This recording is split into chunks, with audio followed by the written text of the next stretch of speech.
ကျွန်တော်တို့ရဲ့ဇလိုင်းကိုအိုးမဲ့အိမ်မဲ့အမျိုးသမီးကဦးနဲ့စတင်ထားပါတယ်သူမဟာမြောင်းထဲကျသွားတဲ့သူမရဲ့မိချစ်ကိုပြန်နှိုက်ဖို့လောက်ရာကနေရှေ့တက်တဲ့မှာအလောင်းတစ်လောင်းကိုတွေးလိုက်ရတာကြောင့်ထိတ်လန့်တုန်လှုပ်သွားခဲ့ပါတယ်နောက်တစ်နေ့မှာတော့ရဲတပ်ဖွဲ့ကလာရောက်စစ်ဆေးခဲ့ပြီးမြဲဘလို့တက်တဲ့အထောက်ထားမှရှာမတွေ့ခဲ့ပါဘူးဒါပေမဲ့တေဆုံးသူရဲ့အိတ်ပုံတရံရိုက်ကြံခဲ့တာကိုတော့သူတို့မျက်မြင်တွေ့ရှိခဲ့ကြပါတယ်အဲ့ဒီအိတ်ဟာထူးခြားတဲ့ပုံစံရှိပြီးတီးသက်စီရီယယ်နံပါတ်ပါရှိတဲ့အိမ်မျိုးဖြစ်နေပါတယ်ဒါကြောင့်သူတို့ဟာစိုင်းတဆိုင်ကိုတွားရောက်စုံစမ်းခဲ့ကြပြီးတေဆုံးသူဟာအလွန်အမင်းအေးခဲတဲ့တန်ကြောင့်တေဆုံးခဲ့တာဖြစ်လို့တရားခံနဲ့ပတ်သက်တဲ့တပ်တွေထောက်ထားရှာဖွေဖို့ခက်ခဲနေပါတယ်။ဇုံတော့ပတ်စီကိုဖုံးတကောလာပါတယ်။အဲ့ဒီအိတ်ရဲ့အမှတ်တစိမ့် brand ပိုင်ရှင်ဟာ John ဆိုသူဖြစ်ကြောင်းသူတို့သိရှိသွားကြပါတယ်။ John ကဒီအိတ်ကိုသူမရဲ့တငယ်ချင်းတစ်ယောက်ကိုလက်ဆောင်ပေးခဲ့တာပါ။သူမကိုရဲစခန်းကိုခေါ်ယူစစ်ဆေးတဲ့အခါမှာတော့တေဆုံးသူဟာဒီဆာရာဖြစ်ကြောင်းအတည်ပြုပေးခဲ့ပါတယ်။ဆာရာကိုဘလို့ကြောင့်မှတ်မိနေတယ်လဲဆိုတာသိနိုင်ဖို့ဇလန်းကိုအတိတ်စီခဏပြန်သွားကြည့်အောင်။အဲ့ဒီမှာကျွန်တော်တို့ရဲ့ဇက်လိုက်မင်းသမီးဟီရိုအင်စတိုးဆိုင်တဲ့ကိုဝင်လာပုံကိုတွေ့ရမှာပါသူမဟာအဲ့အကြီးကြီးတစ်လုံးကိုကိုင်းပြီးစိုင်းအနှက်လျှောက်ကြည့်နေပါတယ်အိတ်တွေကတန်ဖိုးကြီးလွန်းတယ်လို့စိုင်းရှင်ကလည်းအခုနကအလောင်းကိုခွဲခြားပေးခဲ့တဲ့အမျိုးသမီးဂျွန်ပဲထည့်ပါတယ်အရေးကြီးတဲ့အချက်က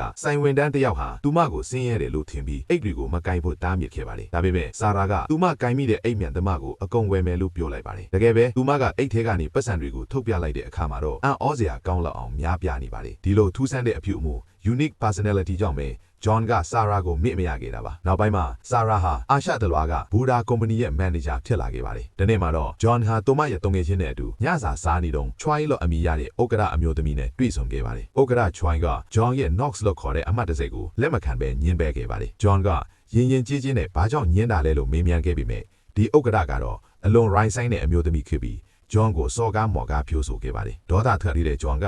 ထက်မှာဆာရာနဲ့မတော်မဆတိုင်မိသွားပြီးသူမကင်ထားတဲ့အိတ်နဲ့ဆာရာရဲ့ခေါင်းကိုရိုက်မိသွားပါတယ်။အဲ့ဒီမှာတင်ဆာရာကတောင်းပန်စကားဆိုပြီးသူတို့နှစ်ဦးအိတ်ချင်းလဲလွယ်ခဲ့ကြပါတယ်။ဆာရာရဲ့ပြုမှုဆက်ဆိုင်ပုံကအရန်ကိုယဉ်ကျေးသိမ့်မွေပြီးအဆင့်အတန်းရှိပါတယ်။သူတို့နှစ်ယောက်အတူထိုင်စကားပြောဖြစ်ကြတဲ့အခါမှာလဲဆာရာကနွေးထွေးပဲတောင်းပန်ခဲ့ပါတယ်။အဲ့ဒီချိန်ကစပြီးသူတို့နှစ်ဦးအားအလွန်ရင်းနှီးတဲ့တငယ်ချင်းတွေဖြစ်ခဲ့ကြတာပါ။အထူးသဖြင့်ဘသူမှမချင်းကပ်နိုင်တဲ့ရောင်လို့အမည်ရတဲ့အနုပညာရှင်တဦးစီကိုဆာရာကချင်းကပ်နိုင်ခဲ့တာကိုဂျုံကအတော်လေးအထင်ကြီးသွားခဲ့ပါတယ်။ဆာရာဟာသူမရဲ့ကားနဲ့တိုက်မိတို့မျိုးဖန်တီးပြီးမှရောင်နဲ့ရင်းနှီးအောင်လုပ်ခဲ့တာပါ။ဂျုံကတော့ဆာရာရဲ့ဒီလိုထပ်မြက်တဲ့ဦးနှောက်နဲ့လှုပ်ဆောင်ချက်တွေကိုအံ့ဩလို့မဆုံးထိခဲ့ရပါတယ်။ဆာရာကသူမကိုယ်တိုင်ဒီဇိုင်းထောက်ထားတဲ့အိတ်ကိုဂျုံရက်ရှိအောင်ကူညီပေးခဲ့ပြီးသူမရဲ့အမှတ်တစိမ့်brand ကိုအိမ်တစ်လုံးထဲမှာပဲတီးတန့်ထီအောင်တီထောင်းခြင်းတယ်လို့ပြောခဲ့ပါတယ်။ဒါကြောင့်ဂျုံကသူမရဲ့ Knox အမှတ်တစိမ့်နဲ့ပူးပေါင်းဖို့ collaborate လုပ်ဖို့အကြံပြုခဲ့ပါတယ်။အစပိုင်းမှာဆာရာနဲ့ဝန်ထမ်းတွေကဒါဟာစွန့်စားရကြပြီးမလိုအပ်ဘူးလို့ထင်တာကြောင့်ဝေခွဲမရဖြစ်နေခဲ့ပေမဲ့နောက်ဆုံးမှာတော့ဆာရာကသဘောတူခဲ့ပြီး1.5 ဘီလီယံယင်းနှီးမြုပ်နှံခဲ့ပါတယ်။ရောင်းအားပထမလာမှာတင်1 ဘီလီယံအထိမြတ်စွန်းခဲ့ပြီးအကြီးအကျယ်အောင်ပွဲခံခဲ့ကြပါတယ်။ဒါဟာဂျုံအဒီနဲ့ဆာရာကိုနောက်ဆုံးတွေ့ခဲ့ရတဲ့အချိန်ပါပဲ။စုံတော့ကတေဆုံးသူရဲ့ဓာတ်ပုံကိုတောင်းတဲ့အခါမှာတော့ဆာရာကဓာတ်ပုံရိုက်ခင်ရတာဝါသနာပါသူဖြစ်ပေမဲ့ဂျုံနဲ့တွဲရိုက်ထားတဲ့ပုံတပုံမှမရှိတာကိုထူးဆန်းစွာတွေ့လိုက်ရပါတယ်။စုံတော့ပတ်ကအခင်းဖြစ်ပွားရာကကင်မရာ CCTV တွေကိုတဦးတည်းပြန်လည်စစ်ဆေးတဲ့အခါမှာလူစိုးကိုက်တစ်ခုကအလောင်းကိုအဝတ်စားတွေချွတ်ပြီးညှောချလိုက်တာကိုတွေ့ခဲ့ရပါတယ်။ဒါပြင်နောက်ထပ်ထိတ်လန့်စရာအချက်တစ်ခုကတော့ဂျုံဟာကုမ္ပဏီကနေငွေတွေအလွဲသုံးဆွဲထားမိလို့ဆာရာစီကနေ1.5 ဘီလီယံကိုပြန်တောင်းခဲ့ပူပါတယ်။အဲ့ဒီချိန်မှာဆာရာကဘသူကိုမှမပြောဖို့နဲ့စိတ်အေးဆေးဆေးထားဖို့သူမကိုနှစ်သိမ့်ခဲ့ပါတယ်။ဂျုံကြိုက်ထားတဲ့အိတ်ဟာအတုဖက်နေပြီးဆာရာကသူမကိုလိန်ညာခဲ့တာကိုသိလိုက်ချိန်ပါပဲ။ရင်ခွဲဥမစစ်ဆေးမှုတွေလုပ်ပြီးတဲ့နောက်ဆက်လက်စုံစမ်းကြည့်ခြင်းအားဖြင့်သူမရဲ့အမည်ရင်းဟာဂျွန်လွတ်ဖြစ်ပြီးအသက်30ရွယ်အမျိုးသမီးတဦးဖြစ်ကြောင်းကလွယ်လို့ကြာတဲ့မှတ်တမ်းတွေဘာမှမရှိတာကိုတွေ့ရှိလိုက်ရပါတော့တယ်။စုံတော့ပကအရင်ကရဲစခန်းရှေ့မှာငိုနေတဲ့မိန်းကလေးတစ်ယောက်ကိုတတိယသွားပါတယ်။အဲ့ဒီတုန်းကသူမဟာမျက်ရည်တုပ်ဖို့ခေါင်းပေါင်းပေါ်ဝါကိုချွတ်လိုက်ချိန်မှာပကသူမကိုကြည့်ပြီး Navy Blue အယောင်နဲ့ဝတ်လိုက်တာပိုကြည့်ကောင်းမှလို့ပြောခဲ့ပူပါတယ်။သူမမှတ်တရလိုက်တဲ့အခါမှာလဲချိုင်းထောက်ကိုအဲ့ဒီလိုကင်တာမှားနေတယ်လို့ဒုတိယအချက်ကအကင်အတွေးကအရေးကြီးတယ်လို့သူကအကြံပြုခဲ့ပါသေးတယ်။အခုစုံစမ်းစစ်ဆေးမှုတွေအရဂျောင်းဟာသူမစီကနေ1.5 ဘီလီယံလင်လေသွားတဲ့ဆယ်ရာကိုလက်စားချေဖို့စ조사ခဲ့တာသိတာလာပါတယ်။ဒါကြောင့်လူဆိုးကိုင်းတစ်ခုကိုခိုင်းစေပြီးဆယ်ရာကိုနှိပ်စက်ကပတ်စံတွေပြန်တောင်းခိုင်းခဲ့ပါတယ်။အလေပတ်စံအစားဘတ်ဝေါ်ဆိုင်ကတန်ဖိုးကြီးအိတ်တွေကိုပေးမယ်ဆိုပြီးသူတို့ကိုခေါ်သွားခဲ့ပါတယ်။အဲ့ဒီအိတ်တွေထဲမှာအပေါင်1 တန်း100တန်ပါတယ်။ဒါပေမဲ့ဆယ်ရာကတော့သူတို့ငယ်နေခဲ့တယ်။ ဘာဖြစ်လို့လဲဆိုတော့အဲ့ဒီတွေအားလုံးအတု fake တွေထင်နေလို့ပါဒါကြောင့်ဂိုင်းကောင်းဆောင်ကဒေါသထွက်ပြီးသူမကိုရိုက်နှက်ခဲ့ပါတယ်နောက်ပိုင်းစုံစမ်းမှုတွေအရ Sarah Company မှာဝန်ထမ်းအဖြစ်လုပ်ကိုင်ခဲ့မှုတဲ့ Yun ဆိုတဲ့မိန်းကလေးအကြောင်းကိုရဲတွေသိရှိသွားပါတယ်။စုံတော့ပါဘာလို့ဒီလောက်ရှုပ်ထွေးတဲ့လိမ်လည်မှုကိုလုပ်ရတာလဲ15ဘီလီယံရရင်ထွက်ပြေးလိုက်ရုံပဲလေလို့စဉ်းစားနေပါတယ်။ဒါပေမဲ့ဒီထက်မကတဲ့အစီအစဉ်တွေရှိနေဦးမှာပါ။စုံကလက်ထောက်ကတော့ brand site မှာအယောင်းဝန်ထမ်းအဖြစ်လုပ်ကိုင်ခဲ့တဲ့အမျိုးသမီးငယ်လေးစီတွားရောက်စုံစမ်းခဲ့ပါတယ်။သူမက Sarah ကိုဘယ်လိုသိတယ်လဲဆိုတာဖြစ်သူမပြောပြချက်အရာ Sarah ဟာအိတ်တဲ့အတွက်တန်းနဲ့ချီအခန့်တဲ့တူဖြစ်ပြီးတခါက Sarah မှာတောက်စရာကုန်နေတဲ့အတွက်သူမကလက်ဆောင်ဖျားတစ်ခုနဲ့အတူသူ့ရဲ့ကပ်ပြားကိုပေးလိုက်ရကနေနီးခဲ့တာပါ Sarah ကသူမကိုတွင်ယုံအဖြစ်အလုပ်ခံခဲ့ပါတယ် Sarah ရဲ့ထက်မြက်မှုကတော့အံ့ဩကပါပဲတခါက John ကိုနှိမ်ခဲ့မှုတဲ့ဥက္ကဋ္ဌအမျိုးသမီး President Choi ကိုဖိတ်ကြားခဲ့ပါတယ် John ကအစပိုင်းမှာစိတ်ဆိုးပြီးပြုတ်အံ့မတတ်ဖြစ်ခဲ့ပြီးမြဲSarah ကဥက္ကဋ္ဌစီကိုအိတ်တလုံးယူဆောင်လာပေးခဲ့ပါတယ်။ဥက္ကဋ္ဌကအဲ့ဒီအိတ်ကိုအရန်သဘောကျသွားပြီး Sarah ရဲ့ဖုန်းနံပါတ်ကိုတောင်းကယာဒူးတိုးပေးဖို့အထိကမ်းလှမ်းခဲ့ပါတယ်။ဒါပေမဲ့ခြေမှာမှ Sarah ကိုရန်က company ရဲ့ director ဖြစ်နေတာကိုဥက္ကဋ္ဌသွားခဲ့ပါတယ်။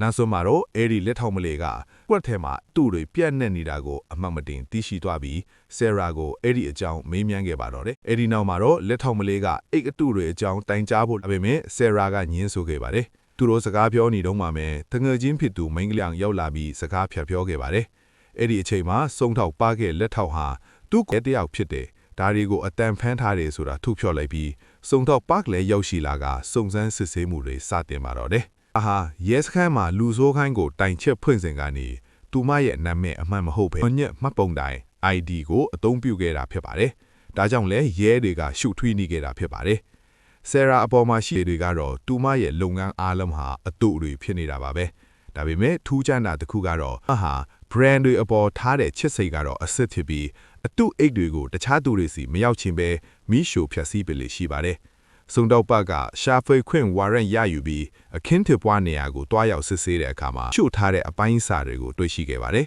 ။ဒါတွေကိုရဲစခန်းဖြစ်မှာငိုနေတဲ့အမျိုးသမီးကိုပြလိုက်တဲ့အခါမှာသူမကအကြီးအကျယ်တုံ့လုံချသွားနေပါတယ်။အဲ့ဒီနောက်စုံတော့ပတ်ကိုယ်တိုင်မြောင်းနဲ့ဆင်းပြီးအလောင်းနဲ့ပတ်သက်တဲ့တက်တဲ့အထောက်ထားတွေကိုရှာဖွေခဲ့ပါတယ်။တစ်ဖက်မှာလည်းယွန်နဲ့သူမရဲ့တငယ်ချင်းဖြစ်သူဟာဆာရာကို2018ခုနှစ်တုန်းကဝန်တန်း short စီ employee discount ပေးတဲ့မှတ်တမ်းတွေထဲမှာတွေ့ခဲ့ဘူးကြောင်းသတိရသွားကြပါတယ်။အဲ့ဒီမှာသူမရဲ့အမိရင်အစစ်အမှန်ရှိနေခဲ့တာပါ။သူတို့ဟာဆာရာဒေါသတကြီးနဲ့ဖြတ်ခိုင်းခဲ့တဲ့ဓာတ်ပုံတွေကိုပြန်ရှာခဲ့ကြပါတယ်။ကံကောင်းစွာနဲ့ပဲဓာတ်ပုံတစ်ပုံကိုပြန်တွေ့ခဲ့ပါတယ်။အဲ့ဒီပုံမှာဆာရာရဲ့မျက်နှာကိုမမြင်ရပေမယ့်သူမရဲ့ခြေထောက်ကတတ်တူးကိုတော့အထင်အရှားမြင်နေရပါတယ်။ဒါဟာတေဆုံးသူဟာဘသူလဲဆိုတာကိုအတီးပြုတ်ပေမဲ့အဆုံးအဖြတ်တတ်သေးပါပဲ။စုံတော့ပါကနဲ့အဖက်ဟာလွန်ခဲ့တဲ့9နှစ်ကမှတ်တမ်းတွေကိုပြန်လည်စစ်ဆေးတဲ့အခါမှာ Moksu သို့မဟုတ် Match ဆိုတဲ့အမျိုးသမီးဟာဆာရာရဲ့တငယ်ချင်းဖြစ်ပြီးအခုစုံစမ်းနေတဲ့နေရာမှာပဲအတူအလုပ်လုပ်ခဲ့ဘူးကြောင်းသိလိုက်ရပါတယ်။ဆာရာရဲ့ရုပ်သွင်းပြင်းနဲ့ခြေထောက်ကတတ်တူးဟာ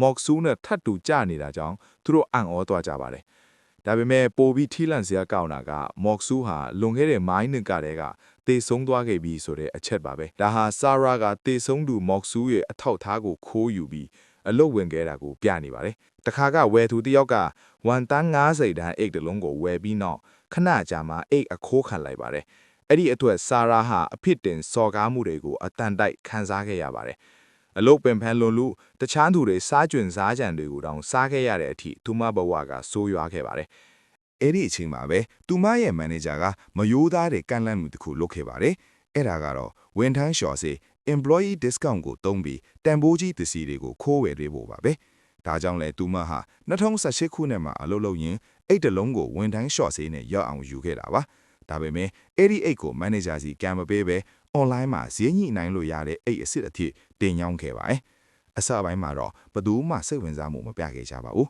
။တင်ရက်မှာတော့သူမဟာအိမ်သားထဲမှာဝန်ထမ်းတွေပြောနေကြရဲ့ Gemma ဆိုတဲ့နာမည်ကြီး blogger တယောက်အကြောင်းကြားလိုက်ရပါတယ်။အဲ့ဒီ blogger ကအကန့်အသတ်နဲ့ထုတ်တဲ့ limited edition အိတ်တွေကိုရောင်းတာကြောင့်ခဏလေးအတွင်းမှာပဲအကုန်ရောင်းထွက်သွားတာပါ။ဒါကိုသိတဲ့ဆာရာဟာကွန်ပျူတာသုံးပြီး Gemma ရဲ့မျက်နှာနေရာမှာသူမရဲ့မျက်နှာကိုအစားထိုးကဒါဟာရှားပိုက်ပစ္စည်းဖြစ်တယ်လို့ရေးပြီးပြန်တင်လိုက်ပါတယ်။အဲ့ဒီမှာတင်ဝယ်ချင်းသူတွေကတိတဒန်ကြီးပေါ်လာပြီးအိတ်တွေအများကြီးကိုရောင်းချနိုင်ခဲ့ပါတယ်။ ဒါပေမဲ့အဲ့ဒီအိတ်တွေဝယ်ဖို့အတွက်သူမဟာသူတစ်ပါးရဲ့ကတ်တွေကိုခိုးယူသုံးဆွဲခဲ့လာကြောင်းဝန်ထမ်းတွေနဲ့ပြည်ထနာတက်ပြီးကုမ္ပဏီမှာအကြီးအကျယ်အရှုပ်ထွေးထိခဲ့ပါတယ်။သူမဟာအကျွေးဟောင်းတွေကိုစက်နိုင်ခဲ့ပေမဲ့နောက်ထပ်အကျွေးအသစ်တွေကိုထပ်ချေးခဲ့ရပြန်ပါတယ်။အတိုးပေးဖို့အတွက်တလအချိန်တောင်းရင်စာချုပ်မှာလက်မှတ်ထိုးလိုက်တဲ့အခါမှာတော့1တန်း50တန်းအကျွေးဟာ1တန်း9000ထစ်သွားပါတော့တယ်။အဲ့ဒီအချိန်ကစပြီးသူမဟာအကျွေးရှင်တွေလက်ကနေအမြဲတမ်းထွက်ပြေးနေခဲ့ရပါတယ်။ အကျွေးတွေများလုံးကကြောင့်သူမဟာမိုက်ပုံတွေကိုမွေးနှောက်ရတဲ့အထိဘဝကပျက်စီးသွားခဲ့ပြီး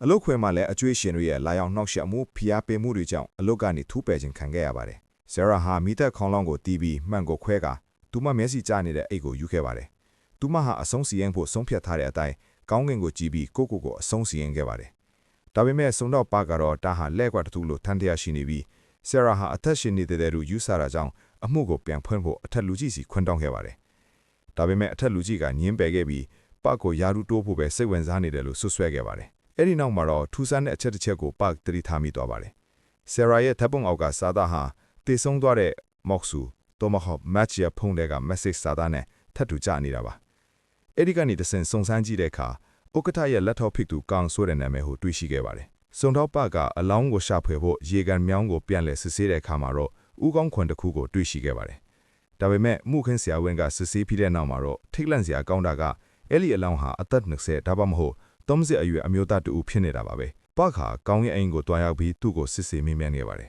။ဆရာရဲ့အလောင်းကိုမြောင်းထဲမှာတွေ့ပြီးတစွန်တယောက်ကသူမကိုတတ်သွားတာလို့ပြောပြီးကောင်းနဲ့ဆရာလူရဲ့ပတ်သက်မှုကိုမေးမြန်းခဲ့ပါတယ်။အဲ့ဒီမှာကောင်းကဥက္ကဋ္ဌကောင်းကလူသမားပါလို့ဖွင့်ထားဝန်ခံလိုက်ပါတယ်။ကောင်းရဲ့ပြောကြားချက်အရဆရာဆိုတဲ့နာမည်ဟာအတူထပြီးသူကိုယ်တိုင်ကဆရာကိုချမ်းသာတဲ့သူလို့ထင်ပြီးပတ်စံရဖို့အတွက်အရင်ချင်းကပ်ခဲ့တာပါ။ဆရာရဲ့အမည်ရင်းဟာယန်ထပြီးသူမမှာခင်မွန်းရှိပါတယ်။သူမရဲ့ခင်မွန်းဟုံးဟာသူမကိုနေဆက်လီရှိပြီးအပြည့်မထွက်နိုင်အောင်ဖနက်တွေကိုအကုန်သိမ်းထားတတ်သူပါ။တခါကသူမဟာကောင်းစီကိုအကူအညီတောင်းတဲ့ message ကိုပို့ခဲ့ပြီးကောင်းသွားကြည့်တဲ့အခါမှာတော့သူမဟာခြေပြားလာနဲ့ထွက်လာပြီးခင်မွန်းထိသူဟာဖနက်တွေအကုန်ယူသွားလို့ကောင်းရဲ့ဖနက်ကိုခဏငန်းစီးခဲ့ရပါတယ်။ဆရာဟာကောင်းတဲ့အတူအပြင်မှာစားတောက်လေးရှိပါတယ်။သူမရဲ့ခင်မွန်းဖြစ်သူဟုံးဟာသူမကိုအစားအစာကအစားကန့်တဲ့ချုချယ်ပြီးထိန်းချုပ်ထားသူပါ။ဟုံးဟာလူငယ်တချို့အပေါ်မှာငွေတိုးပေးစားပြီးချမ်းသာနေသူဖြစ်တယ်လို့တစ်ဖက်မှာလည်းကျွေးမီတွေပေးဆံနေရသူပါ။ကောင်းကသူမကိုဘာလို့ဒီလိုလူမျိုးနဲ့လက်ထပ်ခဲ့တာလဲလို့မေးတဲ့အခါမှာတော့သူမကဒါဟာကန်တရားပဲလို့ဖြေခဲ့ပါတယ်။ကောင်းဟာဆရာကိုတကယ်ပဲချစ်မိသွားပြီး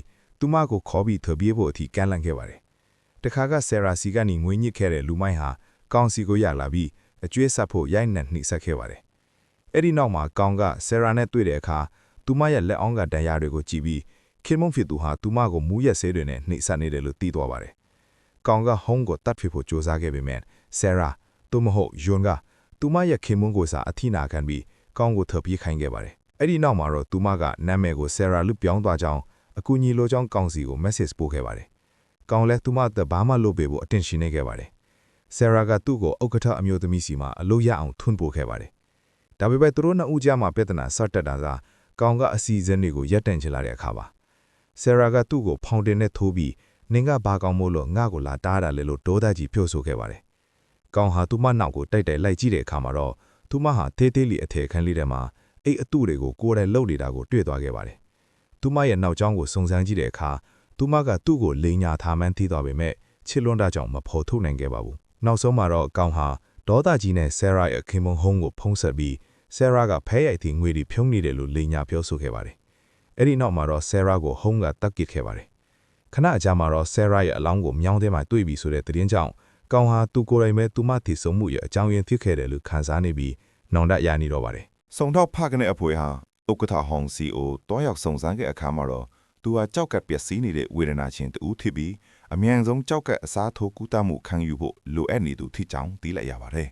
။သူ့ရဲ့သားသမီးတွေအပါအဝင်ဘသူကမှသူ့ကိုကြောက်ကပ်မလူကျင်ကြပါဘူး။ဒီနေ့မှာတော့သူဟာဘားတစ်ခုမှအမျိုးသမီးတူနဲ့တွေ့ဆုံခဲ့ပြီးသူမကဒီလောက်ချမ်းသာတဲ့သူဟာဘာလို့ဒီရိုပေါ်အမျိုးနဲ့နေနေတာလဲလို့မေးခဲ့ပါတယ်။သူ့ရဲ့ယောဂအကြောင်းသိသွားတဲ့အခါမှာတော့သူမက1တန်း900ရရင်ကြောက်ကလူမယ်လို့သဘောတူခဲ့ပါတယ်။အဲ့ဒီအချိန်မှာသူမရဲ့အမိကဒိုပါ။သူမကဟောင်ကိုမြုံကြည့်ရင်အင်တော်ဤစာချုပ်အတုနဲ့လက်ထပ်ထားနိုင်ကြောင်းအကြံပြုခဲ့ပါတယ်။ဒါမှသာတရားဝင်ကြောက်ကလူတန်းလူရမှာဖြစ်လို့ဟောင်ကသူမကိုလက်ထပ်ပြီးနှစ်ကြာအတူနေထိုင်ခဲ့ပါတယ်။ဆရာဟာသူ့အတွက်သွေးလူတန်းရတယ်လို့6နာရီခြားတစ်ခါကြောက်ကဆေးတာကိုလည်းကူညီပေးခဲ့ပါတယ်။ အရေးကြီးတဲ့ပွဲလန်းတပင်တွေမှာတော့သူမဟာသူ့အနာကမခွာပါဘူးလူအများကတော့သူမကိုအသက်ကြီးတဲ့ခင်ရင်းတယောက်ကိုပြုစုနေတဲ့ဇနီးကောင်းတယောက်လို့ထင်နေကြတာပါတခါကဟွန်ကသူမကိုကြောက်ကလူရတာနောင်တမရဘူးလားလို့မေးတဲ့အခါမှာတော့သူမကဘာမှနောင်တမရကြောင်းပြန်ပြောခဲ့ပါတယ်အဲ့ဒီနောက်မှာတော့ကန်ဂျင်းကဝင်ရောက်တိုက်ခိုက်တဲ့အချိန်မှာသူမကခင်မင်းဖြစ်သူကိုစားအထိနာခံခဲ့တာပါ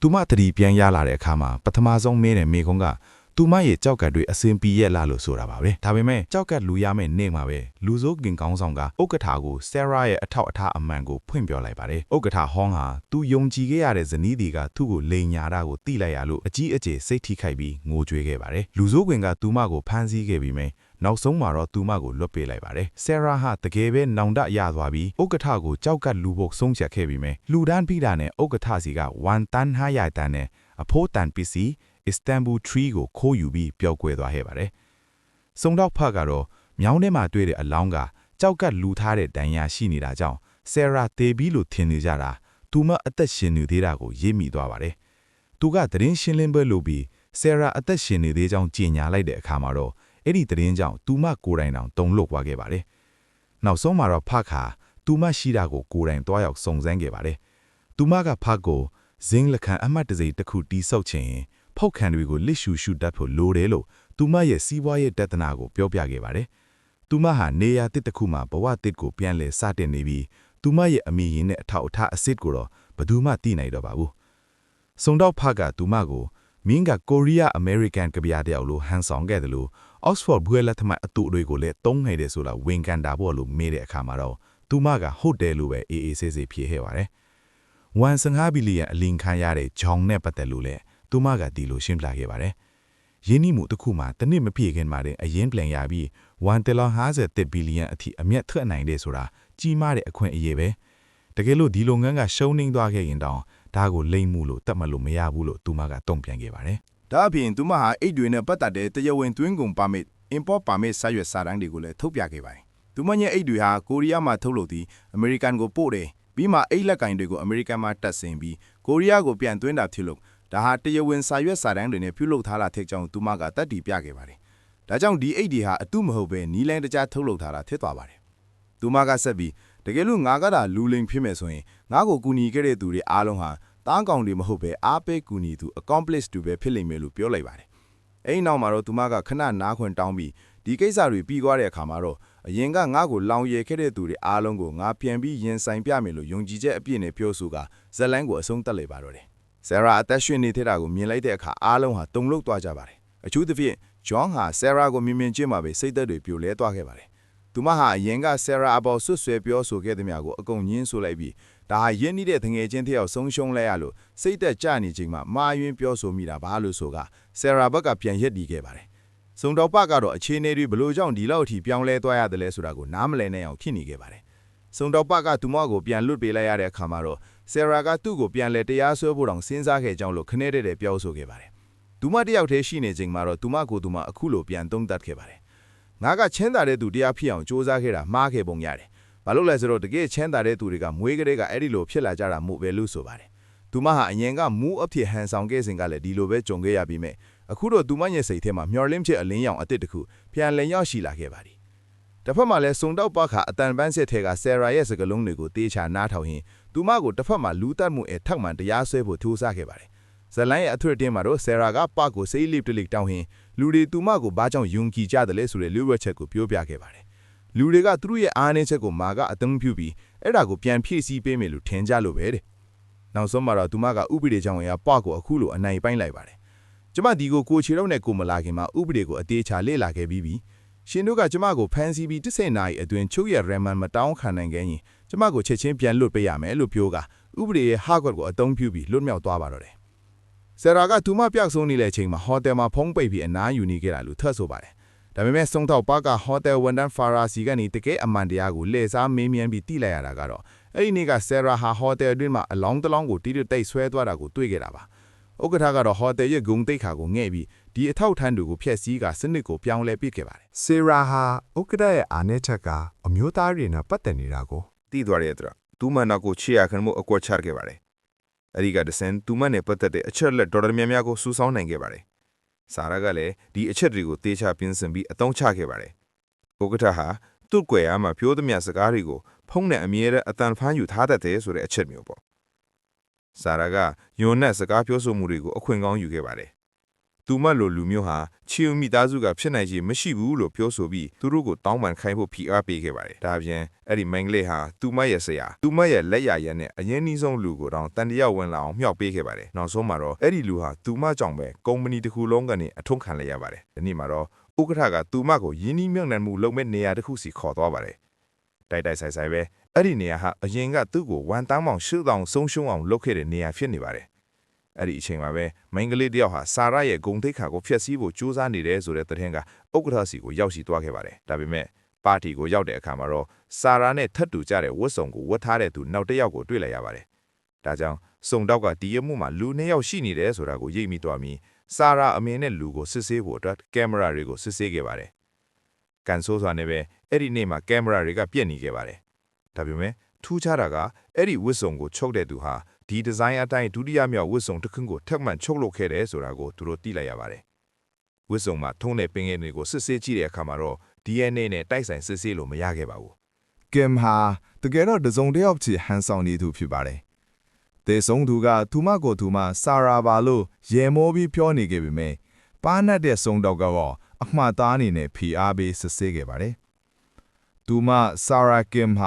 ာအခုချိန်ထိတိဆောက်လာခဲ့တဲ့စီးပွားရေးတွေဆုံးရှုံးသွားမှာကိုကြောက်ပြီးစိတ်မထိန်နိုင်ပဲစုံတော့ကိုပါချင်းရောက်ခဲ့ပါတယ်မင်းရဲ့လုပ်ရက်တွေကလည်းအတုအယောင်တွေပဲလို့ပြန်ပြောခဲ့ပါတယ်သူမတိဆောက်ခဲ့သမျှအရာအလုံးဟာမက်ဆီရှစ်မှာပဲပျော်လဲသွားပြီလို့ခံစားလိုက်ရတဲ့အခါမှာတော့သူမရဲ့စိတ်တွေလုံးဝပျက်စီးသွားခဲ့ပါတယ်နောက်ဆုံးမှာတော့သူမဟာအမှန်တရားကိုစတင်ဝန်ခံပါတော့တယ်အရာအလုံးဟာဆာရာတယောက်ဈေးပေါ်တဲ့နေရာမှာအိတ်တွေသွားလို့ရာကနေစတင်ခဲ့တာပါအဲ့ဒီနေရာမှာပဲအိတ်ချုပ်တတ်တဲ့မိုင်ဆိုတဲ့မိန်းကလေးကိုဆာရာစတင်တွေ့ရှိခဲ့တာဖြစ်ပါတယ်သူမရဲ့လက်ရာတွေဟာအတုလို့မထင်ထားလောက်အောင်ကိုမူရအတိုင်းတစ်ထပ်တည်းကျနေပြီးအိတ်တွေချုပ်လို့ပုံနဲ့ထုတ်လုပ်တဲ့နီးလန်းတွေကအစားဆာရာကိုအံ့အားသင်စေခဲ့ပါတယ်။လက်လျာတွေဟာတကယ်လက်လျာစစ်စစ်ဟုတ်မဟုတ်ဆိုတာကိုအသေးစိတ်အချက်လက်တွေကအစားကြည့်ရှုစစ်ဆေးတတ်အောင်သင်ကြားပေးခဲ့တာပါ။ဆာရာဟာမိုင်ရဲ့ဒီဇိုင်းတွေကိုအရင်သဘောကျသွားခဲ့ပြီးအဲ့ဒီအချိန်ကစလို့သူတို့ရဲ့ခင်မင်မှုဟာစတင်ခဲ့ပါတယ်။မိုင်ဟာကိုရီးယားမှာတရမပင်နေထိုင်နေသူဖြစ်ပြီးမိသားစုစီကနေထွက်ပြေးလာတာဖြစ်ကြောင်းဆာရာသိခဲ့ရပါတယ်။သူမမှာမှတ်ပုံတင်လည်းမရှိသလိုဘဏ်အကောင့်လည်းမရှိပါဘူး။ဆာရာဟာမိုင်ကိုအလွန်အမြင်ယုံကြည်ခဲ့ပါတယ်။တခါမှတော့ဆာရာအလုပ်များနေတဲ့အတွက်မိုင်ကိုသူမကိုစားအလုပ်ကိစ္စတစ်ခုသွားခိုင်းခဲ့ပါတယ်။အဲ့ဒီအချိန်မှာမိုင်ဟာဆာရာရဲ့ဝတ်စုံတွေကိုဝတ်ဆင်ခွင့်ရပြီးအញ្ញမ်းကိုပျော်ရွှင်နေခဲ့ပါတယ်။သူမဟာလူတိုင်းကို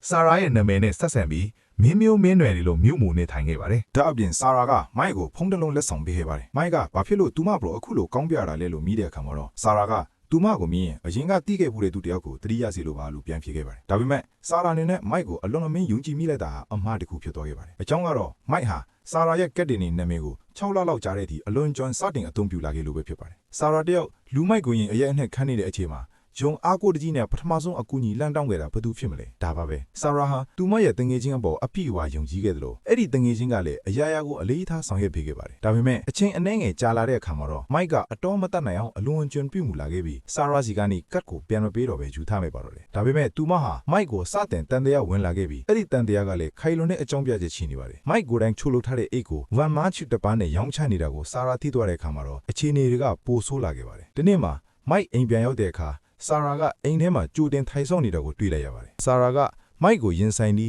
းသူမရဲ့နာမည်နဲ့ငွေကြီးကြီးတွေကိုအလွဲသုံးစားနေကြောင်းနောက်ထပ်ပတ်သက်ခြင်းစိတ်မရှိတော့ကြောင်းပြက်ပြက်တသားပြောဆိုခဲ့ပါတယ်။မိုက်ကတော့သူမအပေါ်တစ္ဆာရှိပါမယ်လို့ကြင်ဆိုခဲ့ပါသေးတယ်။မိုက်ဟာဆာရာတီးဆော်ခဲ့သမျှအရာအားလုံးကိုတဖြည်းဖြည်းဖျက်ဆီးပစ်လိုက်ပါတယ်။ပကသူမကိုယူကိုတက်ခဲ့တာမြင်မဲဆိုတာဝန်ခံပြီလားလို့မေးတဲ့အခါမှာတော့သူမကဟုတ်ကဲ့သူကတော့ဒီဇယ်လန်ကိုအဆုံးသတ်ခြင်းဤဥမပဲလို့ပြန်ဖြေခဲ့ပါတယ်။သူမဟာမဲလ်ဆိုတဲ့နာမည်နောက်ွယ်မှာပုံကွယ်ပြီးဆာရာအဖြစ်ဟန်ဆောင်နေတာပါ။အမှန်တော့တေဆုံးသွားတဲ့သူကဆာရာအစ်စ်ဖြစ်ပြီးအခုရှိနေတဲ့သူကတော့မိုက်ဖြစ်ပါတယ်။အမှန်တရားကတော့ဆာရာကသူတို့ကိုအတုံးချနေတဲ့အတွက်သူတို့အားလုံးဒေါသထွက်နေခဲ့ကြတာပါ။အလောင်းကိုမှတ်မိမလို့ရအောင်ဖျက်ဆီးခဲ့တာကြောင့်ပကရဲ့နာမည်ဟာတန့်ရှင်းသွားပြီးသူ့ရဲ့လေမမှုအမှုတွဲလည်းပိတ်သွားမှာဖြစ်ပါတယ်။ဒါကြောင့်ပကသူမကိုဘာဖြစ်လို့အမှတ်တစေတစ်ခုအတွက်နဲ့အရာရာကိုဆက်တီးနေရတာလဲလို့မေးခဲ့ပါတယ်။စုံစမ်းစစ်ဆေးမှုမစခင်မှာသူမအပြင်ထွက်ပြီးဖုံးခိုဖို့တောင်းဆိုခဲ့ရမှာ Knox ကအရှိရာအများဆုံးပိုင်ရှင်အဖြစ်စီမံခဲ့မှုကိုလွဲပြောယူတော့မယ်လို့ဂျွန်ကပြောပြခဲ့ပါတယ် သူကောင်ကသူမကိုနှုတ်ဆက်ချင်လို့တွားကြွေးတဲ့အခါသူမကိုပထမဆုံးမေးလိုက်တဲ့မေးခွန်းကဘာလို့ငါ့ကိုလောင်ငယ်ခဲ့တာလဲဆိုတာပါပဲသူမကလည်းရှင်ကျမကိုအထင်ကြီးခဲ့တာမဟုတ်လားလို့မေးခွန်းနဲ့ပဲပြန်ဖြေခဲ့ပါတယ်သူမဟာသူတို့အတိုင်းဝိုင်းတွေကမဟုတ်တယ်လို့သူ့ရဲ့ဖောက်တယ်လည်းမဟုတ်ပါဘူးတကယ်တော့သူဟာရုပ်ဝတ္ထုပစ္စည်းတွေအပေါ်မှာပဲအခြေခံပြီးလူတွေကိုအသုံးချတတ်တဲ့ဆက်စုပ်ဖွယ်ကောင်းသူတစ်ယောက်သားဖြစ်ပါတယ်ချွိုင်းဟာအမှန်တရားအလုံးကိုတီးသွားတဲ့အခါမှာတော့တုံးလှုပ်ချုပ်ချသွားခဲ့ပါတယ်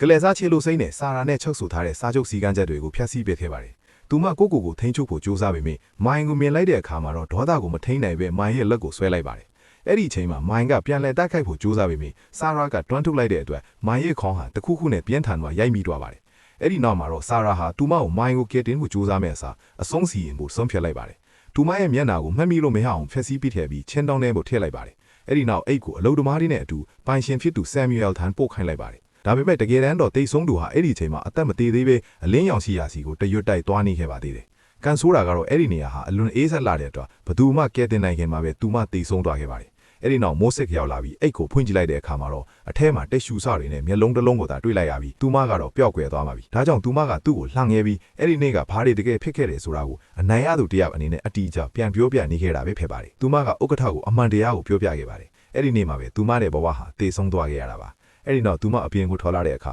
မိုင်ကသူမကိုတတ်ဖို့ကြိုးစားခဲ့ပါသေးတယ်အကြောင်းကတော့မိုင်ဟာဆာရာရဲ့အမှတ်တစင် brand ကိုကျိုးရဲ့ကအလွဲသုံးစားပြီးနေတာလူနေကြကြောင်းပါမိုင်ကလက်ထဲမှာပါလာတဲ့ချွန်ထက်တဲ့ကိရိယာတစ်ခုနဲ့သူမကိုတိုက်ခိုက်ခဲ့ပါတယ်ဒါပေမဲ့သူမက plan တွန်းထုတ်လိုက်တဲ့အခါမိုင်ရဲ့ခေါင်းဟာတစ်ခုခုနဲ့စောင့်မိသွားပါတယ်ဆာရာဟာသူမကိုကူညီဖို့ကြိုးစားခဲ့ပေမဲ့မိုင်ကအသက်မရှိတော့တဲ့အတွက်ထားခဲ့ရလိုက်ပါတယ်သူမရဲ့လက်တွေးမှာသွေးတွေပေးချမ်းနေတဲ့အချိန်မှာပဲဥက္ကဋ္ဌနဲ့မျက်နှာချင်းဆိုင်ကိုပါတော့တယ်ဘီယွန်ကသူမရဲ့နာမည်ကိုလန့်ခေါ်လိုက်တဲ့အတွက်သူမဟာကြောက်လန့်တကြောင်နဲ့တက်လေကားထဲကိုပြေးဝင်ခဲ့ပါတယ်အဲ့ဒီနောက်ရေချိုးကန်းထဲကိုသွားပြီးမိုင်ရဲ့မျက်နှာကိုမှတ်မိလို့မရအောင်ဖျက်ဆီးပစ်ဖို့ဆုံးဖြတ်လိုက်ပါတယ်ဒါဆိုတေထွားတဲ့သူကဆာရာတယ်လို့မင်းကအခုထိဇွတ်ပြိုးနေတုံးလားလို့မေးတဲ့အခါသူမကဟုတ်တယ်လို့ပဲပြန်ဖြေခဲ့ပါတယ်သူမဟာမိုင်ရဲ့အရေးချွဲနေတဲ့ပတ်သက်ပြီးအကုန်ဝန်ခံခဲ့ပါတယ်ထူးခြားတာကတော့မိုင်ဟာဆာရာရဲ့အနေနဲ့သူမအပေါ်ဆွဲကြွတဲ့ပြစ်မှုအလုံးကိုငင်းဆိုခဲ့ပါတယ်ဆာပတ်ပါ့နဲ့အဖွဲ့သားတွေအတွက်ဒီဆုံးဖြတ်ချက်ကတကယ်ကိုအရေးကြီးပါတယ်နောက်ဆုံးမှာတော့သူကသူမကိုဖမ်းဆီးဖို့ဆုံးဖြတ်လိုက်ပါတယ်သူမဟာမိုင်ရဲ့ရုပ်အလောင်းနဲ့ပတ်သက်တဲ့အမှုမှာတာဝန်ရှိသူဖြစ်တဲ့ထောင်ဒဏ်30နှစ်ချမှတ်ခံရပါတယ်အချိန်တော်တော်ကြာတဲ့နောက်မှာတော့ပါကသူမထံထောင်ဝင်စာလာတွေ့ခဲ့ပါတယ်သူကသူမကို